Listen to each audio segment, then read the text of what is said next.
It is powerful. It is often forgotten or overlooked.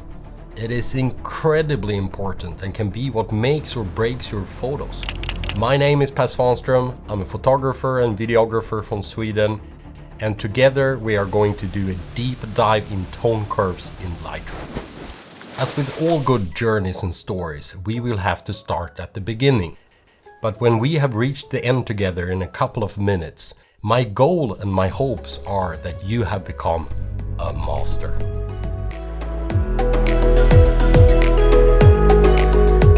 There are several different options to use the tone curve, and this is the parametric tone curve. In your top right corner, you have the whites or the light. In your lower bottom left corner, you have your blacks or the dark. That's why you use the tone curve to adjust contrast, but you can do so much more. But just to show you very quickly, let's decrease the shadows, increase the highlights, let's increase the light, and let's drop down on the dark. Your typical classic S curve, and you had probably heard that expression before, right? When people are speaking about the tone curve or the curve, they say you should use a 3 or 5 point S curve. Tone curve is actually a tool you can find in most video and photography editing softwares. That's why I think it's important knowledge to have to improve your photography and video editing skills.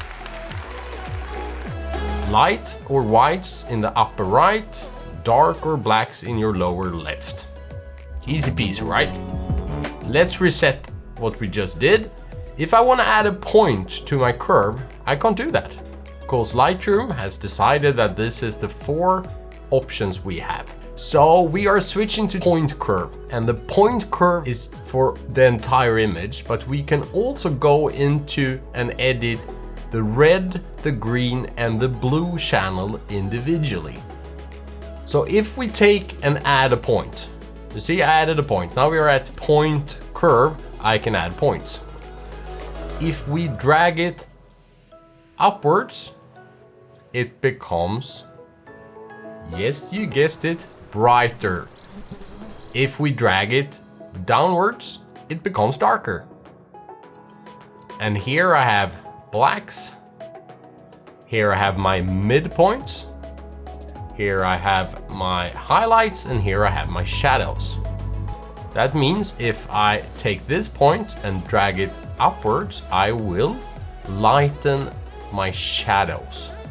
If I take this point and drag it downwards, I will darken my shadows. If I take this point and drag it upwards, I will lighten my highlights. And here you have the midtones, which is what will affect the overall feeling of the image. You can click on an individual point and you can delete it, or we can right click and reset all channels. Now let's say that you want to influence this area, only this area. Can we do that with the tone curve? Well, yes we can, because here you have a little of a magic. Click it and I go into my image. Now look at the tone curve. It will show on the histogram where in the histogram or in our point curve we need to be to affect this area.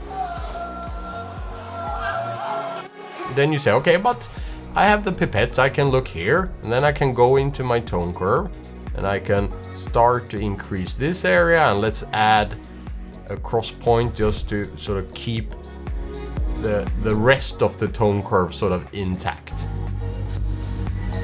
What you can do while you have this tool active is, if I click, I actually add the point, and then I can start to drag in my image to lighten and darken this specific point. Which means, let's say I want to lighten that area of his jacket, and then I want to sort of darken her sweater a little bit. I want to lighten her face. I want to darken the share. I want to, let's matte it a little bit and sort of decrease it. You see that we are keep adding points. We can go all day on this. Like, okay, I want to increase just this area, and then I want her sweater to be a little bit sort of darker. So you see, by sort of using this, it gives us sort of the option to add points to specific areas we want to target. Then I can go into this area and start to sort of make the adjustments I want. Here's a pro tip for you. If I keep Alt pressed before I start, it increases how much you need to drag to make a change. We are adding to our precision. I always keep Alt pressed when I work in the tone curve, so I can increase that. I'll increase that a little, I'll decrease that a tiny bit, and I'll increase that. And suddenly we sort of have the look. I'm just gonna flip turn off tone curve adjustment. This is before, this is after. I mean, it's not a huge impact, but that is also how we should work with our editing. It needs to be subtle. Make subtle changes. Please don't be the persons that go into the tone curve and do this. It's gonna look awful, right? It needs to be subtle. So if you want to make changes, add a lot of points. We can add that little change, that little shift actually makes a huge difference in how we sort of alter the contrast and the darks and the lights and the midtones and the shadows and the highlights in this photo. And that's gonna be what makes it pop, what make or break this photo. And I just love the tone curves. If you look at this, it's a photo of Gothenburg. I love this photo because these two women, they were looking at him when he was walking. But I sort of managed to take this photo when they were eating, so it looks like they are sort of whoa when he goes through. I think it's a quite amazing photo actually, if I'm allowed to say that to my own photo. Yes, you are. Yes, you are. I think it was November. So it's kind of dark in Sweden in November around lunchtime, which means these sort of lights within this quite famous coffee house in Gothenburg becomes that orange look in the lights. But maybe it's too orange, which means we can go into the red channel. And I can also keep Alt pressed here, even when I sort of add the points, because otherwise it's very, I think we have all been here. You click, you just want to add a point and you click and suddenly you clicked your entire tone curve. But if you keep Alt pressed, it's added with precision, and that will keep your sort of tone curve more intact. We could say we want to push the reds. We want to sort of exaggerate this orange feel to it. And then we can say, oh, but let's protect the skin tones, right? And now if I switch back and we look before and after. And here's another tip for you. If you have used sort of the tone curves for specific color channels, let's just for the sake of it, increase blues in midtone. And we're gonna increase the greens as well, just to contrast on the reds. But I would wanna keep them out of the shadows and the highlights, just the midtones. And let's go back here. If I right click in the middle of the tone curve, I can show all curves. Now I see them, which means I know where to go with the overall adjustment to sort of match what we have done in the individual color channels. And I think that's very powerful as well. Also remember, if you're, for example, want to reset what you have done in the red channel, you can right click, reset the red channel, and then go back right. There are some other sort of things we can do. We can go and add snap to grid, and I'm gonna take away show the curve. That means that all these sort of points within this grid, it's gonna be stickers, it's gonna snap to them, right? And I'm not sure if I think that's good or bad, but I just want you to know that there is an option. So if we see before tone curve, after tone curve, and I mean, it's so much better. It becomes more vivid and a little bit sharper, but we are not done. There are some things we can do. Let's say that, let's reset this again, reset all channels. I can also take the end points, right? And if I drag this upwards, And you can look up in this corner when I sort of have a point. It's 0, 0, so it's completely black. But if I start to increase now I said that my completely black's no longer gonna be black. So now it's a little bit of that, let's call it that matte look. I use matte quite a bit actually.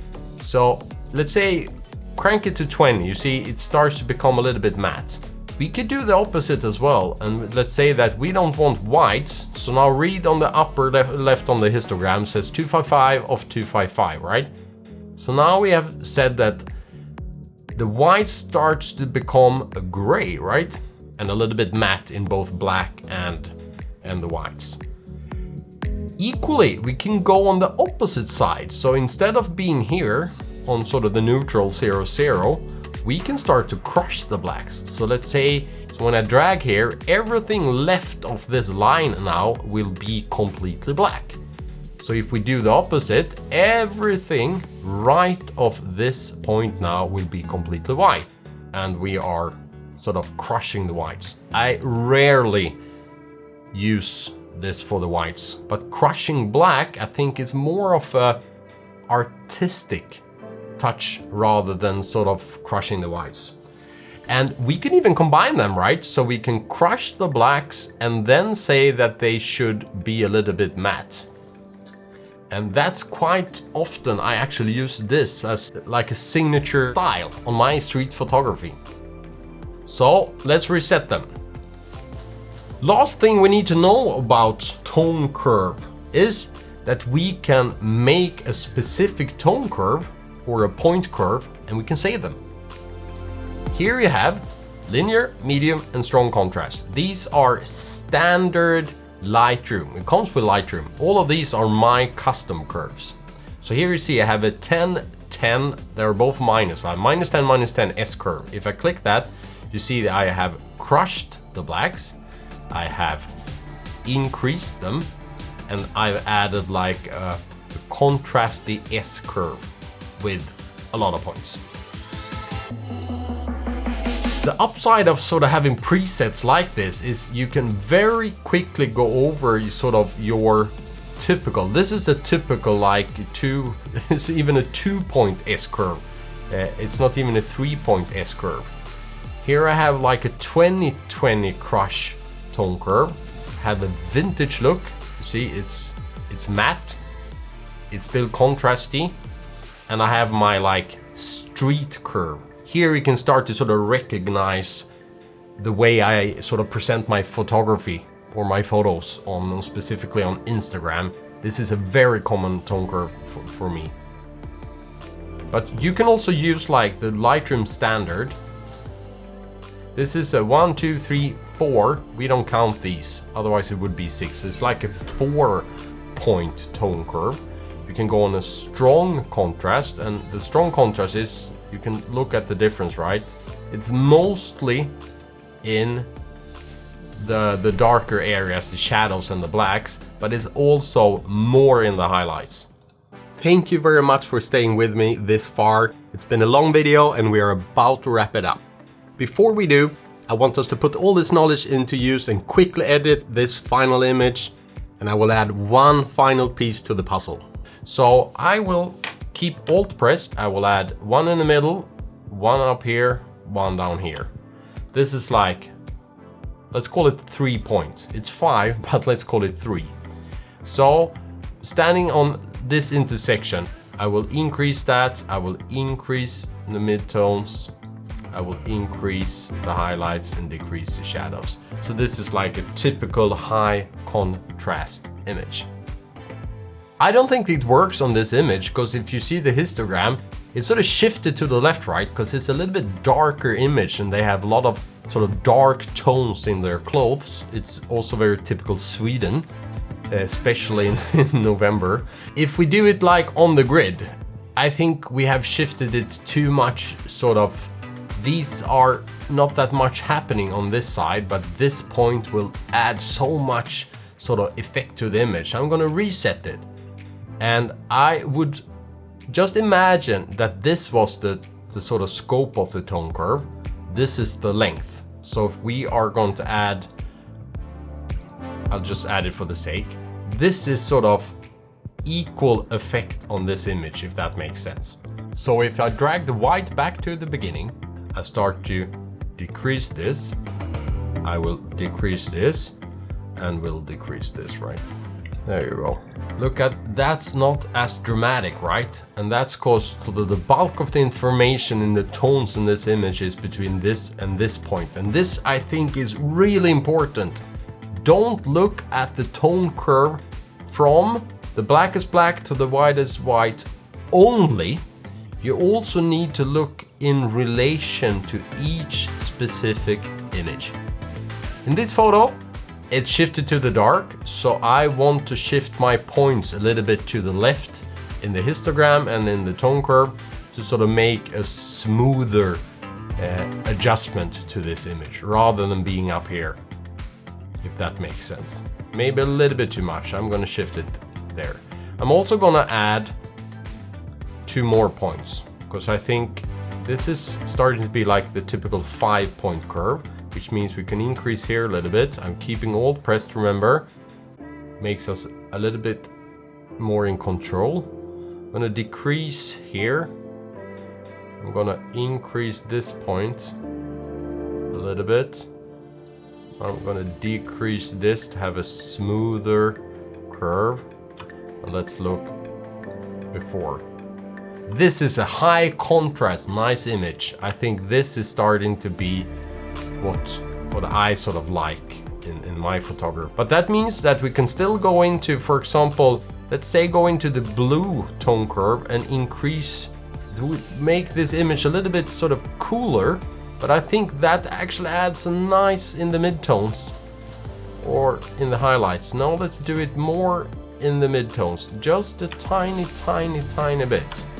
And the reason for that is it's so yellow as it is. So I think that by increasing and transforming this a little bit in the sort of blue channels, we are adding something to this image. Yes, that is the tone curve. Yes, we have spent a lot of time in one specific feature, but this is where the magic happens. If you can master the tone curve in Lightroom, not only will you master an important feature of Lightroom, you will also have a deep understanding of any histogram-based tool in any photography or videography software. And now when we have done this, to sort of wrap this up, I can save this tone curve, right? I just need to go save, and let's call it Magic Tone Curve, just for the sake of it. And there you have it. It's that simple to actually save a specific tone curve setting. Now I can reuse this either in batch on an entire photo assignment or in specific images. Hopefully you can now bend it like Beckham. You master S-curve like in Need for Speed. And now when we are at the end, young Padawan, you have become the master. And no, I'm not your father.